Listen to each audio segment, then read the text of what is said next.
Welcome. Today I'd like to look at the fastest checkmates in chess. So I've prepared a study on chess.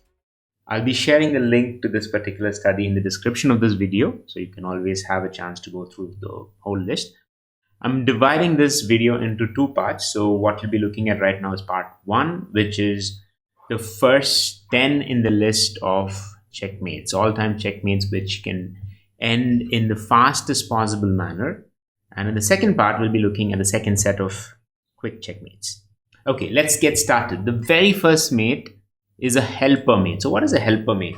A helper mate is one where your opponent helps you out. So he's following the rules of chess, but they just aren't in the common sense area, right? It's not common sense to actually be playing like that.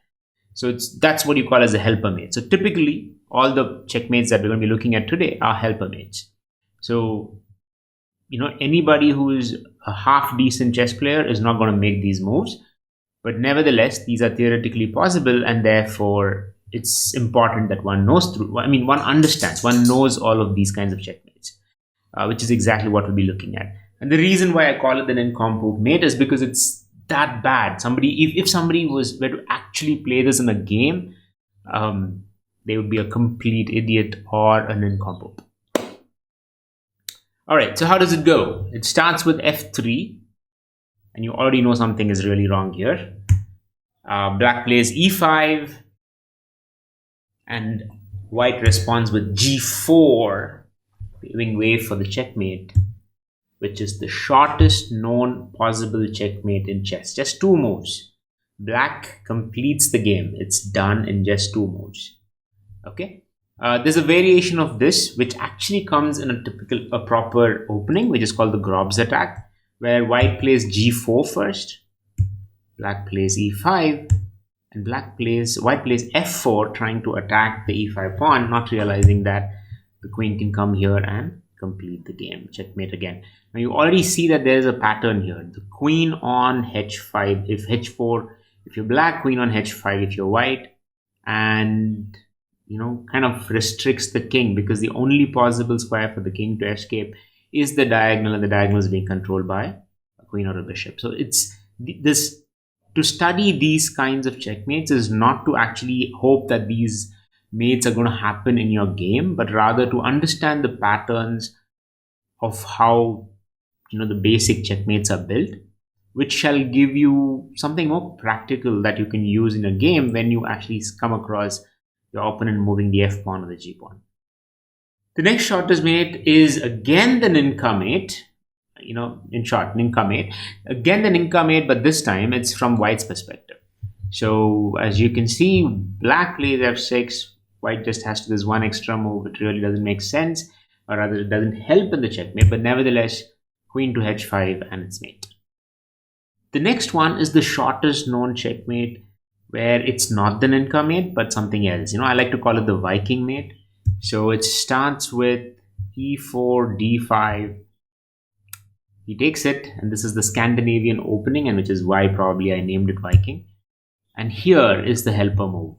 Nobody would ever move the king to e2, but he does, and therefore this is checkmate.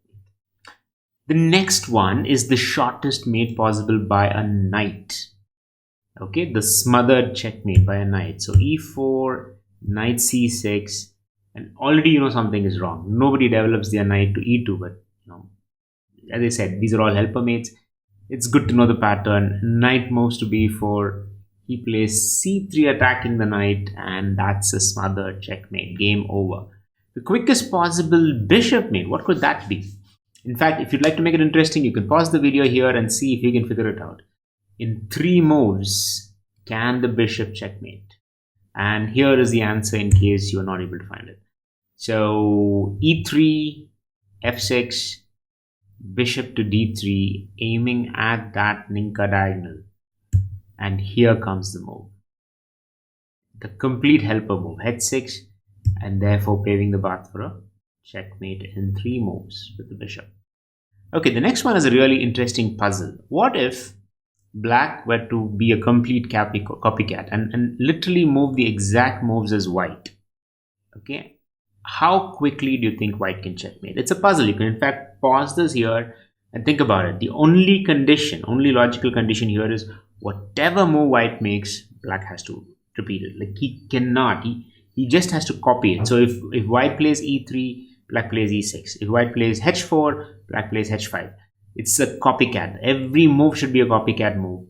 And can white finish the game? Okay, so here's the answer. White plays d4, black plays d5, queen d3, queen d6. Remember, you've got to copy every move. So here comes the absurd move. Of course, if white were playing a normal game, he would never ever play queen h3 because he knows the bishop is going to take it. But this is a copycat game, which means black is also going to do that. And therefore, white queen takes the bishop, and that's checkmate. Let's come to the next one, which is what you would actually probably see in the game. The 7 checkmates that we saw were more theoretical, not something that you'll see in a game, but the fool's mate is something you definitely see. So e4, e5, bishop c4, knight c6, queen f3, both bishop and queen attacking the f7 pawn. So all that needs to be done to defend it is to somehow block the path, but sometimes black doesn't do it, and therefore you have a checkmate.